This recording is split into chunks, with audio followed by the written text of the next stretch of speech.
ಯಾವುದೇ ಧರ್ಮ ಆಗಿರಲಿ, ಧರ್ಮದ ಮದ ನೆತ್ತಿಗೇರಿದ್ರೆ ಇಂಥ ಕೆಲಸ ಆಗುತ್ತೆ. ಸಾವಿರಾರು ವರ್ಷಗಳ ಕಾಲ ಇತಿಹಾಸವಿದ್ದಂತಹ ಬುದ್ಧನ ಪ್ರತಿಮೆ ಈಗ ನೋಡಿ ಏನಾಗಿದೆ. ಈ ಜಾಗ ಅಂತೂ ಚಿನ್ನದ ಭೂಮಿ. ಅಲೆಕ್ಸಾಂಡರ್ ದ ಗ್ರೇಟು, ಚೆಂಗೀಸ್ ಖಾನು, ತೇಮೂರು ಎಲ್ಲರೂ ಈ ಜಾಗನ ವಶಪಡಿಸ್ಕೋಬೇಕು ಅಂತ ಆಸೆ ಪಟ್ಟು ಅಟ್ಯಾಕ್ ಮಾಡಿ ಅಷ್ಟು ಅಟ್ಯಾಕ್ ಮಾಡಿದ್ರು.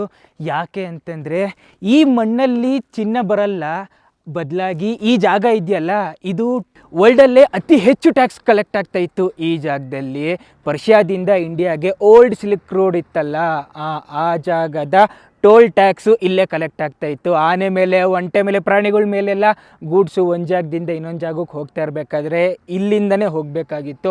ಆಫ್ಘಾನಿಸ್ತಾನ ಅಂತ ಇತ್ತೀಚೆಗಾಗಿರೋದು, ಅದಕ್ಕಿಂತ ಮುಂಚೆ ಈ ಆಫ್ಘಾನಿಸ್ತಾನ ಅಖಂಡ ಭಾರತದ ಒಂದು ಭಾಗವಾಗಿತ್ತು. ಇಂಡಿಯಾ, ಪಾಕಿಸ್ತಾನ, ಆಫ್ಘಾನಿಸ್ತಾನ ಇನ್ನು ಎಷ್ಟೊಂದು ದೇಶಗಳು. ಅಖಂಡ ಭಾರತ ಮ್ಯಾಪ್ ಸರ್ಚ್ ಮಾಡಿ ನಿಮಗೆ ಆಶ್ಚರ್ಯ ಆಗ್ಬಿಡುತ್ತೆ. 6ನೇ 7ನೇ ಶತಮಾನದಲ್ಲಿ ಕಟ್ಟಿದಂತಹ ಈ ದೊಡ್ಡ ಬುದ್ಧನ ಸ್ಕಲ್ಪ್ಚರು ಈಗಿಲ್ಲ.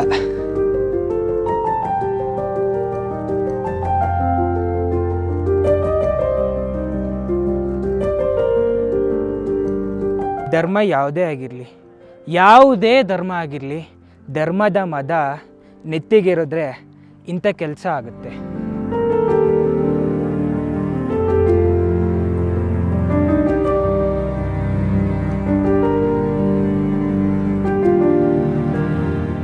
ಅಲೆಕ್ಸಾಂಡರ್ ದ ಗ್ರೇಟು, ತೈಮೂರು ಇಂಥವರೆಲ್ಲ ಅಟ್ಯಾಕ್ ಮಾಡಿದ್ರು. ಅವ್ರ ಕೈಗೆ ಸಿಗಲಿಲ್ಲ ಬುದ್ಧ, ಆದರೆ ಇಂಥವ್ರ ಕೈಗೆ ಸಿಕ್ಕಿ ಡಿಸ್ಟ್ರಾಯ್ ಆಗೋದು. ತಾಲಿಬಾನ್ಗಳು ಏನು ನಂಬಿದ್ರಲ್ಲ ನಂಬಿಕೆ, ಅದೊಂದೇ ನಂಬಿಕೆ ಸತ್ಯ, ಅದೊಂದೇ ನಿಜ. ಬೇರೆಯವ್ರ ನಂಬಿಕೆಗಳು ಏನಾದರೂ ಆಗೋಗಲಿ ಅಂತ ಅಂದ್ಬಿಟ್ಟು 2001ರಲ್ಲಿ ಡ್ರಿಲ್ಲಿಂಗ್ ಮಿಷಿನ್ನ ತೊಗೊಂಬಂದು ಅಲ್ಲಲ್ಲಿ ಡ್ರಿಲ್ ಮಾಡಿ ಎಷ್ಟೊಂದು ಡೈನಮೈಟ್ ಬಾಂಬ್ ಇಟ್ಬಿಟ್ಟು ಸಾವಿರಾರು ವರ್ಷಗಳ ಕಾಲ ನಿಂತಿದ್ದಂಥ ಬುದ್ಧನ್ನ ಒಂದೇ ಸೆಕೆಂಡಲ್ಲಿ ನಿರ್ನಾಮ ಮಾಡಿಬಿಟ್ರು.